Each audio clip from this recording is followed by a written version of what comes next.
नमस्कार दोस्तों, बहुत बहुत स्वागत है आपका द बर्नी थैंक यू पर। दोस्तों, एक बार फिर अमेरिका ने अपनी पुरानी चाल चली है। ट्रंप ने टैरिफ बढ़ा दिए और सीधा झटका लगा है भारत के एक्सपोर्टर्स को। चाहे ज्वेलर हो, टेक्सटाइल्स हो, लेदर हो, फर्नीचर हो, मरीन प्रोडक्ट्स, कॉटन, हर सेक्टर परेशान है। लेकिन पहले जरा समझ लो ये टैरिफ होता क्या है। टैरिफ असल में है क्या? सीधी भाषा में इंपोर्ट ड्यूटी। मतलब जब एक देश कहता है भाई तुम्हारा सामान मेरे देश में बिकेगा मगर एंट्री फी लगेगी। सोचो, मोहल्ले का गुंडा बोल दे यहां से निकलना है तो हफ्ता दो। वैसे ही ट्रंप ने बोला अगर इंडिया से टेक्सटाइल या ज्वेलरी लाओगे तो पहले 50% एंट्री फी दो। यानी ये है ट्रेड का हफ्ता सिस्टम। अब सवाल है ये झगड़ा शुरू कब हुआ? 2018-19 में ट्रंप ने चाइना से लड़ाई छेड़ी, टैरिफ 145% तक पहुंचा दिया, ग्लोबल ट्रेड हिल गया। फिर धीरे धीरे ये खेल बाकी देशों पर भी शुरू हुआ। अब इंडिया भी सीधा निशाने पर है।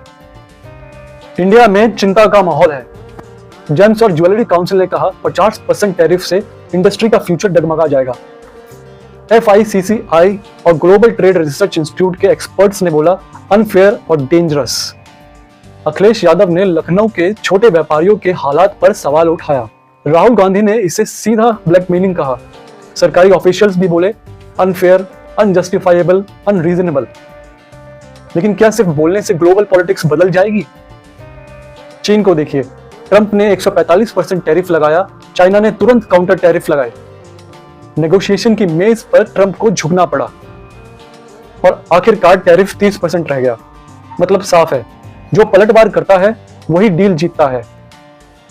ट्रंप कहते हैं इंडिया इज अ फ्रेंड, लेकिन दोस्ती के नाम पर अनफेयर टैरिफ लगाना ये कैसा जेंटलमैन बिहेवियर है?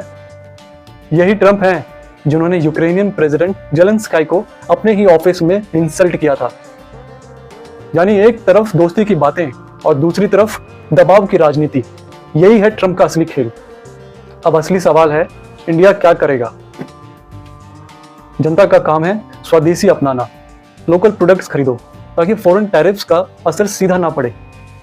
सरकार की जिम्मेदारी है कि सिर्फ बोलकर ना रुकें बल्कि काउंटर टैरिफ और टफ नेगोशिएशन करें। क्योंकि अगर आज इंडिया सॉफ्ट रहा तो कल agriculture, pharma, IT her sector पर यही दबाव बनाया जाएगा। दोस्तों, वी आर वन सिर्फ कहने से नहीं, फेयर ट्रेड से साबित होता है। इंडिया को अभी एक्शन लेना होगा।